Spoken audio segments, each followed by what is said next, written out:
I'm going to proceed with tying a loop knot out the back of this Intruder. I'm going to pull the knot up into that junction tubing. We're going to thread the fly on the leader and then set that distance for that free swinging hook back there. When you're going to rig an Intruder, it's nice to have a chunk of stereo speaker wire around, because that's where we cut the junction tubings from. I don't know what gauge this is. It's just heavy duty speaker wire. I think I cut it from my stereo that was up in my attic. 18 gauge is what it says. I'm going to dive into my box of hooks here. Use what's called a Gorilla Light. It's kind of an interesting name for a hook. But I'm going to prep this hook first by pinching the barb. Then the other thing that I do on this particular hook, particularly the free swinging hooks, is I put a little kink in it like that. Just give it a little offset. Kind of takes that point away from the shank, opens up the gap a little bit. I think that that's important when you have a free swinging hook. Let's take our Maxima, peel off 4 feet or so.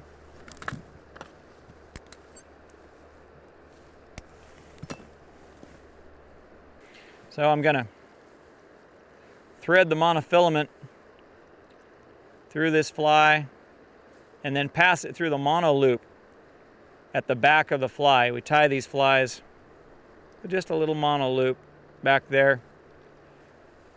So essentially the mono has 2 anchor points.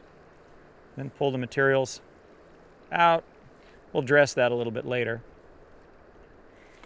Take our junction tubing, slide it down the leader. I tie a saltwater loop, just like I've done before. Take my free swinging hook. It's a Ring Eye Gorilla Light. It's a pretty strong hook, really beefy. Now I'm going to set the distance here, just kind of eyeballing it, knowing that I'm going to have to pull that knot up into that junction tubing.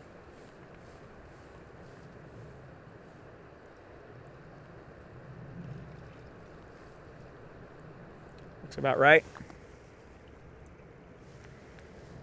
Again, I kind of use my pinky width as a reference before I cinch everything down. About like that.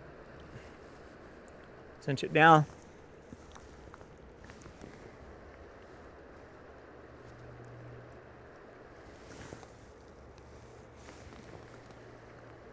Always give these saltwater loops a good pull to make sure they're seated. Trim the tag.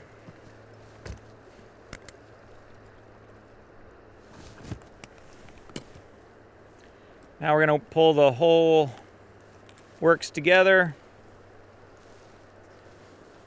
And what I do is I set the saltwater loop in the junction tubing first. And that allows me to get the hook in the attitude that I want, and then I slide the works onto the tag of the shank, this place that we haven't tied anything to. There's no materials tied here. The idea is you want your hook in the up position, swinging freely, back right at the end of those materials again. See how they're right at the tip of the materials? And here I have an Intruder with a free swinging hook. If I wanted to bring that hook point up into the fly a little bit more, I would just shorten that loop. The thing that's really kind of intelligent in this design is that the free swinging hook, once the fly hits the water, it just falls away from the materials and then resets itself in the current, like that. That's a big fly. That's a big Intruder. I would fish that. I think I might move that hook point up in there a little bit by shortening that loop, though. Maybe a quarter of an inch is all, but I might move that up just a little bit.